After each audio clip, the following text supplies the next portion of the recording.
शरीर माघम खलु धर्म साधनम। धर्म का साधन शरीर है। शरीर से ही सारी साधनाएं संपन्न होती है। यदि शरीर कमजोर है तो उसका प्रभाव मन पर पड़ता है। मन कमजोर पड़ जाता है। कोई भी कार्य यदि सफलतापूर्वक करना हो तो तन और मन दोनों स्वस्थ होने चाहिए। इसलिए हर युग में महापुरुष लोग ब्रह्मचर्य पर जोर देते आए हैं। जिस व्यक्ति के जीवन में संयम नहीं, वो ना तो स्वयं की ठीक से उन्नति कर पाता है और ना ही समाज में कोई महान कार्य कर पाता है। तो आइए समझते हैं ब्रह्मचर्य क्या है और इसकी रक्षा कैसे की जाए। यौवन सुरक्षा के लिए हम क्या कर सकते हैं? दिन में कितनी बार स्त्री प्रसंग करना उचित है और हस्त मैथुन के दुष्परिणाम क्या क्या हो सकते हैं? वीर्य रक्षा कैसे की जाए? कुछ शिक्षाप्रद कहानियां भी होंगी और कुछ महान और सिद्ध संतों के अनुभव भी। तो आइए शुरू करते हैं। सबसे पहले जानते हैं कि ब्रह्मचर्य क्या है।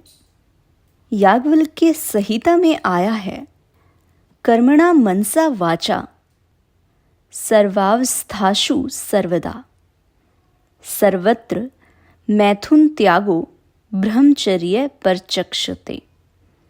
सर्व अवस्थाओं में मन, वचन और कर्म तीनों से मैथुन का सदैव त्याग हो, उसे ब्रह्मचर्य कहते हैं। व्यास जी ने कहा है, ब्रह्मचर्य गुप्त इंद्रिय श्योपस्थस्य संयमः। विषय इंद्रियों द्वारा प्राप्त होने वाले सुख का संयम पूर्वक त्याग करना ब्रह्मचर्य है। भगवान शंकर कहते हैं, सिद्धे बिंदौ महादेवी किम न सिद्ध्यति भूतले। हे पार्वती, बिंदु अर्थात वीर्य रक्षण सिद्ध होने के बाद कौन सी सिद्धि है जो साधक को प्राप्त नहीं हो सकती? साधना द्वारा जो साधक अपने वीर्य को ऊर्ध्वगामी बनाकर योग मार्ग में आगे बढ़ते हैं, वो कई प्रकार की सिद्धियों के मालिक बन जाते हैं। ऐसे पुरुषों के चरणों में समस्त सिद्धियां दासी बनकर रहती है। ऐसा पुरुष परमानंद को जल्दी पा सकता है, अर्थात आत्म साक्षात्कार जल्दी कर सकता है। देवताओं को देवत्व भी इसी ब्रह्मचर्य के द्वारा प्राप्त हुआ है। ब्रह्मचर्येण तपसा देवा मृत्युम उपघानत इंद्रो ह ब्रह्मचर्येण देवेभ्य सवराभरत। ब्रह्मचर्य रूपी तप से देवों ने मृत्यु को जीत लिया है। देवराज इंद्र ने भी ब्रह्मचर्य के प्रताप से ही देवताओं से अधिक सुख और उच्च पद को प्राप्त किया है। ऐसे तो तपस्वी लोग कई प्रकार के तप करते हैं, परंतु ब्रह्मचर्य के बारे में भगवान शंकर कहते हैं, ब्रह्मचर्य ही उत्कृष्ट तप है। इससे बढ़कर तपश्चर्या तीनों लोकों में दूसरी नहीं हो सकती। ऊर्ध्वरेता पुरुष इस लोक में मनुष्य रूप में प्रत्यक्ष देवता ही है। जैन शास्त्रों में भी इसे उत्कृष्ट तप बताया गया है। तवेषु व उत्तमम ब्रह्मचर्यम्। ब्रह्मचर्य सब तपों में उत्तम तप है। वीर्य रक्षण ही जीवन है। वीर्य इस शरीर रूपी नगर का एक तरह से राजा ही है।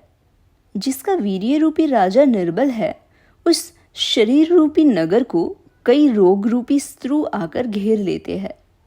इसलिए कहा गया है, मरणम बिंदुपातेन जीवनम बिंदु धारणात्। बिंदु नाश अर्थात वीर्य नाश ही मृत्यु है और बिंदु रक्षण ही जीवन है। जैन ग्रंथों में अब्रह्मचर्य को पाप बताया गया है। अब्रह्मचर्य घोर परमाद रूप पाप है। अर्थवेद में इसे उत्कृष्ट व्रत की संज्ञा दी गई है। अर्थवेद में ब्रह्मचर्य को उत्कृष्ट व्रत की संज्ञा दी गई है। वैदिक शास्त्र में इसको परम बल कहा गया है। ब्रह्मचर्य परम बलम, ब्रह्मचर्य परम बल है। वीर्य रक्षण की महिमा सभी ने गाई है। वीर्यराज गोरखनाथ ने कहा है, कंत गया कु कामिनी झूरई, बिंदु गया कु जोगी। पति के वियोग में कामिनी तड़पती है और वीर्य पतन से योगी पश्चाताप करता है। भगवान शंकर ने तो यहाँ तक कह दिया है कि इस ब्रह्मचर्य के प्रताप से ही मेरी ऐसी महान महिमा हुई है। आधुनिक चिकित्सकों का मत। यूरोप के प्रतिष्ठित चिकित्सक भी भारतीय योगियों के कथन का समर्थन करते हैं। डॉक्टर निकोल कहते हैं, यह एक भैश्चिक और दैहिक तथ्य है कि शरीर के सर्वोत्तम रक्त से स्त्री तथा पुरुष दोनों ही जातियों में प्रजनन तत्व बनते हैं। शुद्ध तथा व्यवस्थित जीवन में यह तत्व पुनः अवशोषित हो जाता है। यह सूक्ष्मतम मस्तिष्क, स्नायु तथा मांसपेशीय ऊतकों का निर्माण करने के लिए तैयार होकर पुनः परिसंचारण में जाता है। मनुष्य का यह वीर्य वापस ऊपर जाकर शरीर में विस्तृत होने पर उसे निर्भीक, बलवान, साहसी और वीर बनाता है। यदि इसका अपव्यय किया तो यह उसको दुर्बल, काम उत्तेजनशील बनाता है तथा उसके शरीर के अंगों के कार्य व्यापार को विकृत एवं स्नायु तंत्र को दुर्बल करता है। उसे मिर्गी एवं अन्य अनेक रोग और मृत्यु का शिकार बना देता है। जननेंद्रिय के व्यवहार की निवृत्ति से शरीर, मानसिक तथा आध्यात्मिक बल में असाधारण वृद्धि होती है। डॉक्टर डीओ लुई कहते हैं, शारीरिक बल, मानसिक ओज तथा बौद्धिक कुशाग्रता के लिए इस तत्व का संरक्षण परम आवश्यक है। एक अन्य लेखक डॉक्टर ईपी मिलर लिखते हैं, शुक्र स्त्राव का स्वैच्छिक तथा अनैच्छिक अपव्यय जीवन शक्ति का प्रत्यक्ष अपव्यय है। यह प्रायः सभी स्वीकार करते हैं कि रक्त के सर्वोत्तम तत्व शुक्र स्त्राव की संरचना में प्रवेश कर जाते हैं। यदि यह निष्कर्ष ठीक है तो इसका अर्थ यह हुआ कि व्यक्ति के कल्याण के लिए जीवन में ब्रह्मचर्य परम आवश्यक है। पश्चिम के प्रसिद्ध चिकित्सक कहते हैं कि वीर्यस्य से, विशेषकर तरुणावस्था में वीर्यस्य से विविध प्रकार के रोग उत्पन्न होते हैं। वे है शरीर में वर्ण, चेहरे पर मुहासे तथा विस्फोट, नेत्रों में चतुर्दिक नीली रेखाएं, दाढ़ी का अभाव, धसे हुए नेत्र,